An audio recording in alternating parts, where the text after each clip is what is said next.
मित्रांनो, स्वागत आहे तुमचं मराठी टेक मित्र यूट्यूब चॅनलमध्ये. काल MST-CETचा रिझल्ट जाहीर झालेला आहे. तर अशामध्ये ज्या विद्यार्थ्यांनी MST-CET दिलेली होती त्यांनी त्यांचा निकाल कसा पाहायचा आहे याची माहिती आपण या व्हिडिओमध्ये घेणार आहोत. याच्यामध्ये तुम्हाला PCM म्हणजे फिजिक्स केमिस्ट्री मॅथ आणि फिजिक्स केमिस्ट्री बायोलॉजी असे 2 ग्रुप यांचा रिझल्ट वेगवेगळा पाहायला मिळेल. तर त्यासाठी तुम्हाला काय करायचं आहे, डिस्क्रिप्शन बॉक्समध्ये वेबसाईटची लिंक दिलेली आहे. त्या वेबसाईटच्या लिंकवर क्लिक करायचं आहे.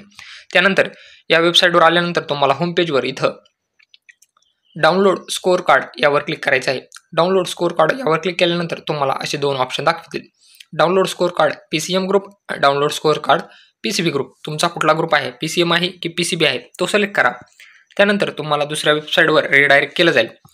इथं तुम्हाला तुमचा ॲप्लिकेशन नंबर टाकायचा आहे, डेट ऑफ बर्थ टाकायची आणि खाली जो कॅप्चा कोड दिलेला आहे तो टाकून तुम्हाला डाउनलोड या बटनावर क्लिक करायचं आहे. त्यानंतर तुमचं जे आहे ते रिझल्ट डाउनलोड होणार आहे.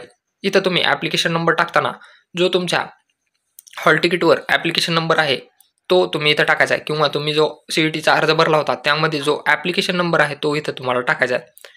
मी इथं तुम्हाला application number, date of birth, security pin टाकून डाउनलोड करून दाखवतो.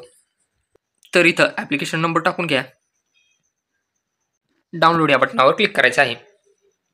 डाउनलोड या बटनावर क्लिक केल्यानंतर तुम्हाला इथं एक तुमचं ॲप्लिकेशन नंबर, नाव आणि डाउनलोडचं चिन्ह दाखवणार आहे. या डाउनलोडच्या चिन्हावर क्लिक करायचं आहे. तुमचं जो रिझल्ट आहे तो रिझल्टचा स्कोअर कार्ड डाउनलोड होणार आहे. तर इथं पाहू शकता तुम्ही तुमचं जे आहे ते या विद्यार्थ्याचं PCB ग्रुपचं स्कोअर कार्ड जो आहे तो डाउनलोड झालेला आहे. अशा प्रकारे तुम्ही तुमच्या मोबाईलवर MST-CET, PCM तसेच PCB ग्रुपचा रिझल्ट पाहू शकता. ज्यांना इनव्हॅलिड ॲप्लिकेशन नंबर दाखवत आहे त्यांनी त्यांचा ॲप्लिकेशन नंबर टाकायचा आहे. ॲप्लिकेशन नंबर बरोबर टाका, रोल नंबर टाकू नका. तुम्हाला ॲप्लिकेशन नंबर टाकायचा आहे, डेट ऑफ बर्थ टाकायची, कॅप्चा कोड टाकायचा आहे आणि डाउनलोड यावर क्लिक करायचं आहे. तुमचा स्कोअर कार्ड डाउनलोड होणार आहे. व्हिडिओ आवडला असल्यास मित्रांसोबत नक्की शेअर करा आणि चॅनलला सबस्क्राईब करायला विसरू नका.